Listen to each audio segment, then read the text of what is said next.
According to my guest, Gerry Riskin, agility when facing crisis, while crucial, is not enough. He's worried that an important aspect may be missed by many leaders, and that's fragility, a twin of sorts to agility. A good leader, according to Riskin, can sense and should recognize and acknowledge their teams and their own vulnerability as a key to their success. This is the first episode in a series on law firm leadership in times of crisis. Welcome to Law Firm Weekly. It's great to have you here.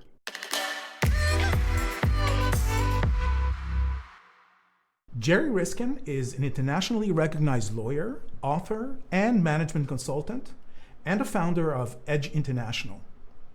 Gerry is author of The Successful Lawyer, Creating the Marketing Mindset, Herding Cats, and Beyond Knowing. And folks, if for some odd reason you don't know who Gerry is, it's likely you don't know the strategic side of our business all that well. I'm especially delighted to have you in our studio, Gerry. Welcome. Thanks so much, Shai. It's an honor to be on your show. We're not here to talk about Edge International particularly. There's a burning topic that you're raising in a forthcoming article. But before we go, if you can give us the elevator pitch, so to speak, on Edge International, what you do, what's your target market, and specifically what it is that you're responsible for. Well, by global terms, we're tiny because there are only a few of us, but we dot the globe from India to Australia to England to America, et cetera, et cetera. And what we do is work with law firms from the tiniest little boutiques to literally the largest law firms in the world. And what we help them with is how they're structured, how they're governed, how they lead within, how they compete for clients, how they satisfy clients. I think that's pretty well the overview. That's perfect.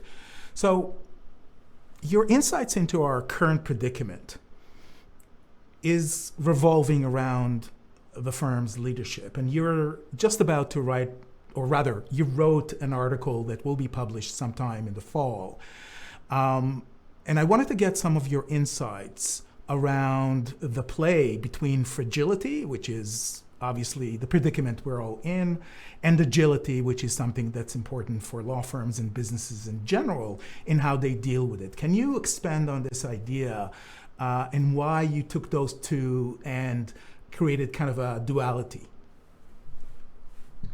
Yes, well, thanks for asking about that. Yes, when the ABA was kind enough to ask me to do an article for Law Practice Management this fall, I wanted to focus on something that I thought was missing.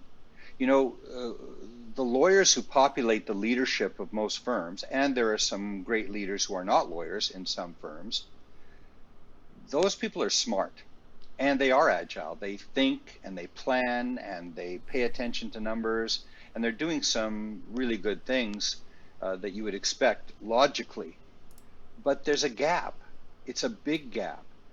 I respectfully submit to them, many of them are unaware of their own feelings at this point. What do I mean by that?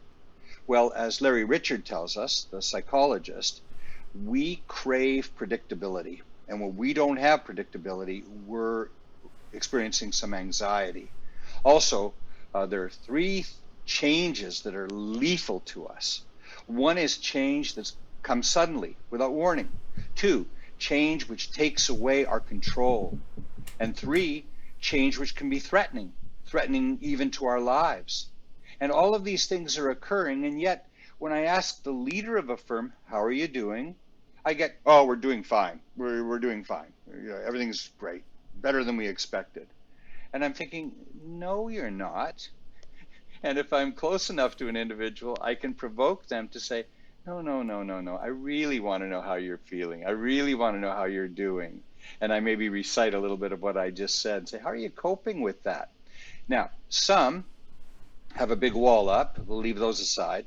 Some will open up a little bit and confide in me a little bit about some of the strains and anxiety and even depression, sleeplessness, inability to focus on work that they experience because of all this. All right, so let's land this aircraft. We've got leaders who, to a large extent, are in denial. They don't want to know how fragile they are. Then they're in charge of leading the subgroup leaders and maybe the troops, and they're in charge of the communications between the firm and clients. And by being unaware of their own fragility, it doesn't occur to them that their teams are very fragile and that their clients are very fragile. So the bottom line on that article is that I'm trying to provoke leaders into remembering the fragility side of the equation and to behave accordingly. So when you're saying behave accordingly, how does it practically reflect in how they're handling themselves and their firm day in and day out? And obviously, I can only imagine it's not just about themselves, their firms, but also about their clients. Now, with respect to clients, I'm going to tell you a delicious little anecdote. At least it's delicious to me. One of the firms I have the privilege of working with is a boutique, and they wanted just a few weeks ago to reach out to their clients, and they asked, Gerry, what excuse will we use to reach out to our clients? Like, what's the premise of it? And it happened to be at the time of Easter and Passover. And I mentioned to them that I have client firms who, for example, send Thanksgiving cards in addition to Christmas cards, because you know the traffic at Christmas is very, very great. So what this firm did was they created a little card that was both for Easter and Passover, just knowing these are difficult times, we will get through it, and wishing the recipient well. Then they wrote a personal note to the top, let's say 80 or so individuals. They divvied that up, just a few notes each, and they wrote a personal note like, Shai, it was so good to be on your show. I really enjoyed it. Your show is so marvelous. I never miss an episode. And I also wanted to share this card with you. That sort of thing. All right, I'm going to go to Punchline. They by the way, they scanned these and they emailed them out to get them out instantly rather than snail mail them, of course. 2 punchlines that are unbelievable. Guess what the response rate was, Shai? Just take a wild guess. Pick a number. 25%, which is super high. One. It would be. I 100% agree. Shai, it was 100%. 100%. Punchline number 2. The time, and I'll help you with this one, the time frame within which those responses came was something like almost all of them within 3 hours of when they were sent, and the rest just not too long after that. So this gets even better, because the firm was so delighted that they had obviously had an impact, and they got all these warm responses, and it reinforced what they were trying to do. Wonderful. One more little anecdote from this firm. One of the lawyers said, Gerry, a few days later, I got a call from a client. And he texted me at first and said, I just want to check in with you. So we had a nice little conversation, asked about each other. And then I said, with my lawyer hat on, client, so is there something I can help you with? Is there anything going on? And the client said, no, I just wanted to check in with you and make sure you were all right. And then this lawyer said to me, Gerry, I was so moved by that. I was so moved by that. And I turned back to this lawyer and said, well, guess what? Guess how all those people you reached out to felt when you reached out to them. So I tell this anecdote for obvious reasons, but people don't understand the magnitude and the importance and the intensity of the effect that such actions might have. So Shai, that kind of gives you a little hint about what I think about in terms of these actions for both internal and external reasons. So practicing empathy, which is a wonderful leadership trait that is obviously critical at any time, under any circumstance, is obviously especially important during this time where everybody needs to step up to the plate even more so than in normal times. That's completely understandable. I want to jump to another area that you're touching in this wonderful article that you were kind enough to share with me. You point out that being effective is not the same as being efficient. And sometimes leaders may confuse the two. Can you talk a little more about that? Well, and I can even, put myself forward, a former managing partner, and practicing lawyer, and now consultant. I run into the same challenge.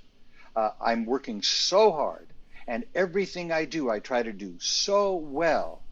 And I have peers who are magnificent at standing back and saying, "Well, Gerry, are you doing the right things? Like this little project you're working on right now, is it necessary? Or is there something that would be a better use of your time that would be more effective than that?" So we get caught into being perfectionists.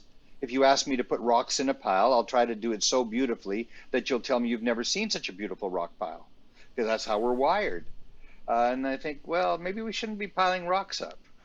Maybe there's some other things we should do. And shy, who knows? Maybe that fits all the way back around into what we've just been talking about.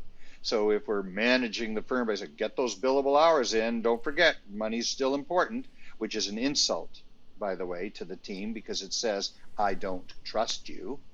Instead of thinking positively, we're so proud that so many of you working remotely are doing such great things. And we know it's difficult, so if we can help, let us know how.